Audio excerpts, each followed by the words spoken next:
Hey Renee, I'm going to try to show you what I've been doing, which is essentially the same thing Janet's doing, but a little tiny bit different. She knows more about sewing than I do. So for example, I don't know how to do a zigzag over this wire and do it right. I'm afraid I'm going to break my needle. When I tried it, I wasn't doing it right. So instead what I do is I take a little bit of the hemming from inside the shirts I've cut up, or you can just take a piece of fabric and make it, sew it. And then once I sew it, I slide this, can't see, my eyes are terrible.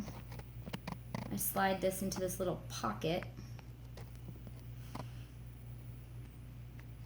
this wire, and so that way I create like a little pocket that I stitch right in. So where you would normally pin in the wire, I don't pin it in, I just stitch it in. So I just close it up, get that ready. Okay, so now aim down at the fabric, Talon. Can you see it all? Mm-hmm. So Janet was taking one piece of fabric with a fold. I am just cutting mine in two because I like using two different patterns. I just think it looks cute. It's not necessary, just corny. And I line them up. And what you do is you make sure they're facing each other, the pretty side facing each other, because you're going to be turning it inside out.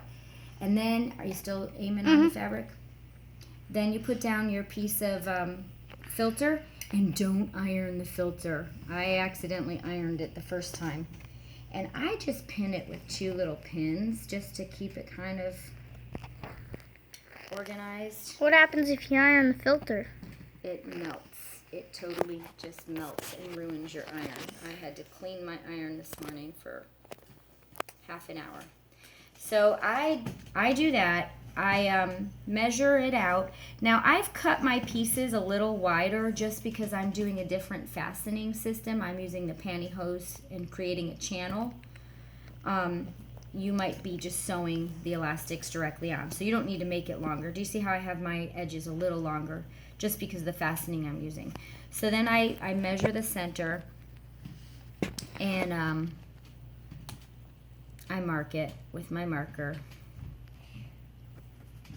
And that way I know where to put this little wire piece in. And then I kind of just mark the center of the wire so that I can line it up because my eyes are terrible. Once I have those three pieces connected by just two pins, it's really easy. I'll sew it real quick. This part is pretty fast.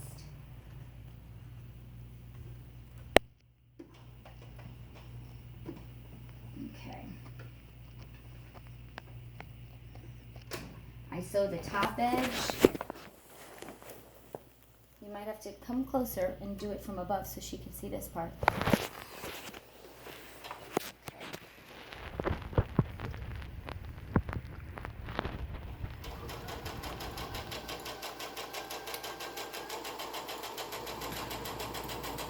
Once I start to get close to where that edge is going to go, I put it right up. I need you to be up above so you I'm trying. I'm really shaky. Walk around this way. And come over here on this side. She's got to see it from my view so that she knows what to do. Then I just kind of slowly line up that.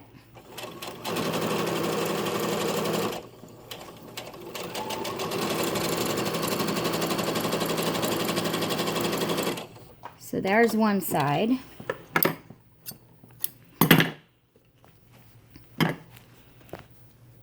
And then on the other side, another reason I like having them cut on both sides is then I don't have to deal with leaving the piece above the bridge of the nose open, because I'm not a very good finish sewer. So for me, I like to just sew the top and the bottom, and then when it's done I turn it inside out. I'm going to take the pins out.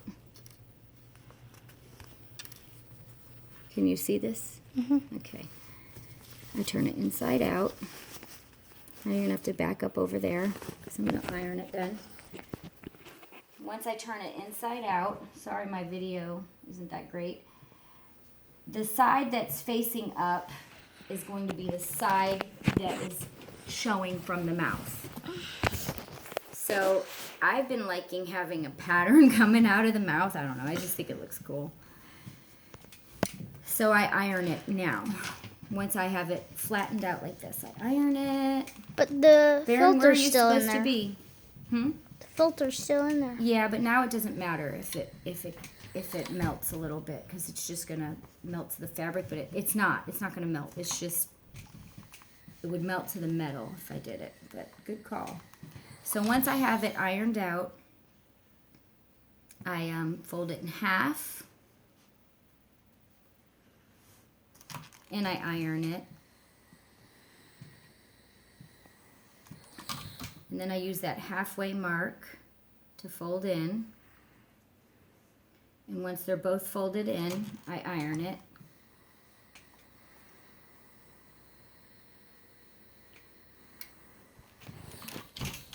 And here's where I do it a little different, just because I'm using the pantyhose. You could fold it over and do a elastic, or however you want to fasten your elastic. I do a fold over once and I iron it.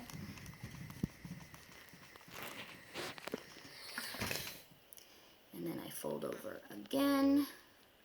This is why I had the extra, because I have a little channel that I'm creating. And once it's folded over, I throw it in here real quick and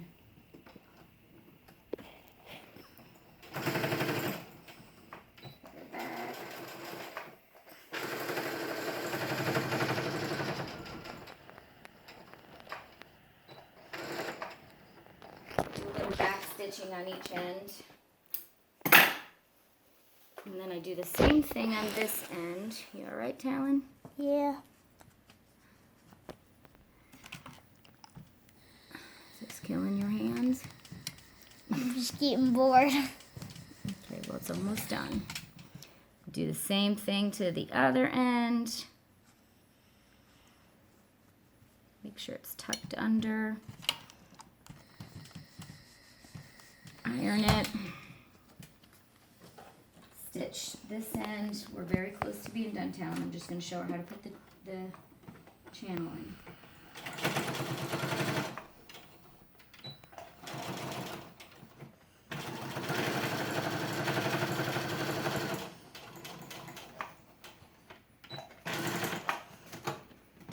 So when that's done, there you have the mask.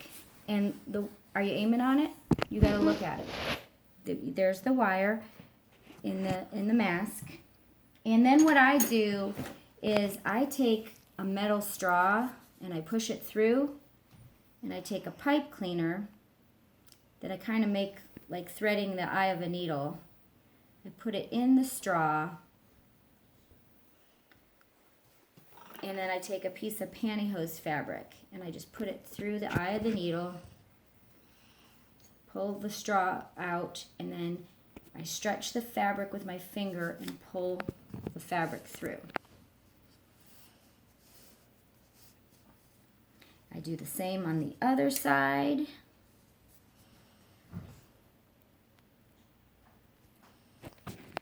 So of course I've got all these pieces pre-cut so that it's kind of like a little assembly line, but each one only takes me like, I don't know, 10 or 15 minutes. How many minutes have you been videotaping? 9. Okay, so there we go. It's done. And then when it's done, you put it on, you put the knot over your head. And put this over. Fold this down. Fold this up. Of course, I can't see in the mirror right now, so. And then you could fold this all the way up or keep a little lip on it, but either way, there's the wire there. And there we go. Okay. And that's it. Come on, turn off.